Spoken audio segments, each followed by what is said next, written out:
Hello, this is Drew Pickens, and in this video we are going to discuss the concept of trading concessions during a negotiation. And the ability to conduct meaningful trades is a valuable key to conducting a successful negotiation. The willingness to trade shows a desire on your part to collaborate and cooperate in order to reach a deal, and that can be valued highly by your counterpart across the table. The success or failure of a negotiation can hinge on whether trades were conducted effectively. So, trading must be done skillfully and with thoughtful pre-planning, and that's what we are going to talk about in this video. Making effective trades. We have 7 keys to making effective trades, and the first is to anticipate what will be asked for. So have a very good understanding of what the other party wants out of the deal. There should be no surprises here. You should take the time before the negotiation begins to create an exhaustive list of what you expect your counterpart to ask for, and try and list those in some level of priority or timing, when you think they'll come out, or what level of priority that these might be in your counterpart's mind. And then the second part of that is to plan what you will ask for. And do the same thing. Have everything you want from the deal laid out in your mind and be able to clearly articulate and justify it. You will then have 2 lists, a list for your counterpart and a list for you. And as long as these items do not cancel each other out, they will complement each other. And so that's what you want to do, is kind of match these up and have an idea of what I'm going to trade for what and what I will ask for in response. And we'll talk a little bit more about that in a minute, about making the trades equitable. But it starts with having a good list of your own asks and the other person's asks. Number 3 is park concessions until the proper time, and we mean later in the negotiation process. Don't be drawn into making concessions before you're ready. A good negotiator will ask you to commit to things very early, or even before the negotiation begins. When you're actually demonstrating your product, they'll ask you to commit to some things. So it's difficult, but use discipline and do the best you can not to commit to things that are looked at as that could be a concession until much later. Use positive language. Things like, I expect this to go well. I have no doubt you'll be happy with where this ends up. I'm very confident we'll reach an agreement. I don't have any concerns that you won't be satisfied. Something like that. But say, I'd like to park that till later because I have some more things I want to show you and demonstrate. So do as much as you can to park it till later, but use positive language in order to make sure they stay with you and don't see any difficulty coming. Part 4 is to trade low-cost concessions first, and we are going to employ what is called elegant negotiables.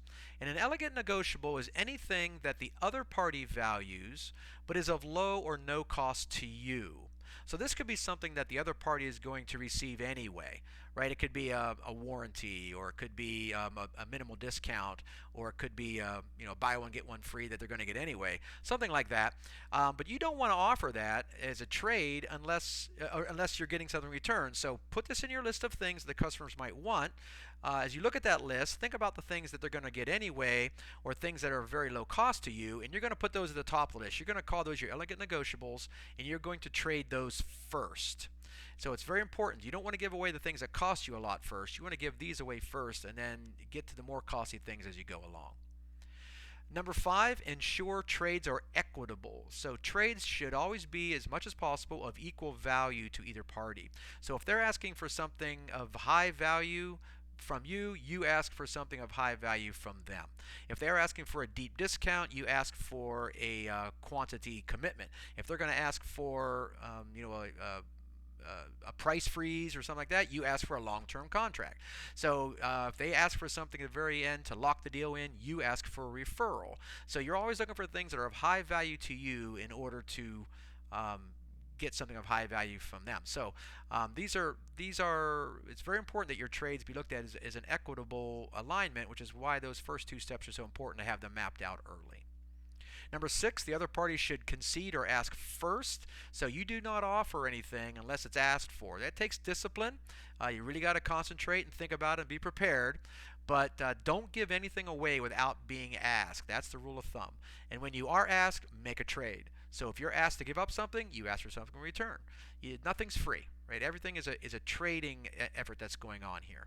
And so you can get some mini closes. You can test the waters, and you can see if the customer's really with you or bluffing by letting them ask first and then making it a trade. And number 7, whatever you trade should seem exceedingly valuable. So it should always look like it hurts to give anything up. They should always seem like they pried it out of you or they earned it. If you give things too willingly or too easily, they're going to think, oh, I can go back for more, and they'll keep coming until the point where it hurts. So you might as well make it look like it hurts early on. So it should always look like it's painful to give anything up, and the farther along you go in the trading process, the more painful it becomes, to the point where this last one is just so much, it's the last thing to lock it in. And that's a good technique for them to realize they are really working and earning, and they will feel good, better about it as well, because they feel like they're earning this rather than just being all given to them. So you have 7 elements here. They are all important, so practice all of these. Be prepared. Write out your lists.